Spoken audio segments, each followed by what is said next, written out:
இயேசுவுக்கு புகழ், மரியே வாழ்க. என்னுடைய பெயர் ராபர்ட் புரோமியர். நான் காரங்காடு கிராமத்தைச் சேர்ந்தவன்.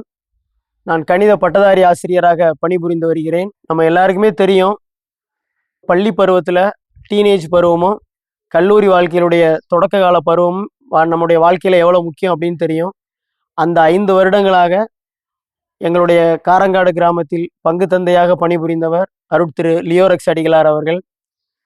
நானுமே +1 +2 படிக்கும் போதும், அந்த யூஜி 3 வருடங்கள் படிக்கும் பொழுதும், எல்லா இளைஞர்களுக்கும் எல்லா மாணவர்களுக்கும் உரிய சின்ன சின்ன குறும்புத்தனங்களும் சேட்டைகளும் நிறைந்த வாழ்க்கையில தான் இருந்தேன். எங்கள் கிராமத்தை சேர்ந்த அனைத்து இளைஞர்களும் மாணவர்களும் வாலிபால் போட்டி விளையாடுவோம். வாலிபாலில் எல்லாருமே சிறந்து விளங்குவார்கள்.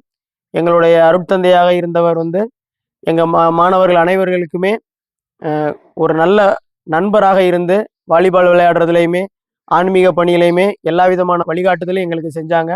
குறிப்பாக எனக்கு பார்த்தீங்க அப்படின்னா, அருட்தந்தை அவர்கள் சின்ன சின்ன ஆலோசனைகள், அவருடைய வாழ்க்கையிலேருந்து சின்ன அனுபவங்கள் எல்லாம் சொல்லி, இந்த இந்த குறிப்பிட்ட இந்த வருடங்களில் நம்ம லைஃப் தடமாறி போயிடக்கூடாது, நல்ல ஒரு ஃபோக்கஸ்டாக இருக்கணும் லைஃப்பில், நல்லா படி அப்படிங்கிற மாதிரி நிறைய ஊக்கமூட்டு விஷயங்கள்லாம் எனக்கு சொல்லுவாங்க. நல்ல நண்பராக எனக்கு சின்ன சின்ன பண உதவிகள் கூட செஞ்சுருக்காங்க.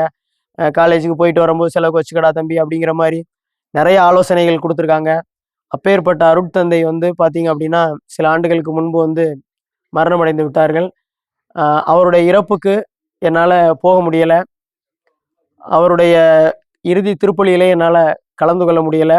ஆனால் ஒவ்வொரு ஆண்டும் நவம்பர் மாதத்தில் அவரை பற்றி நினச்சிக்குவேன். அவருடைய ஆத்மா சாந்தி அடையணும் அப்படின்னு சொல்லிட்டு இறைவன்கிட்ட வேண்டுவேன்.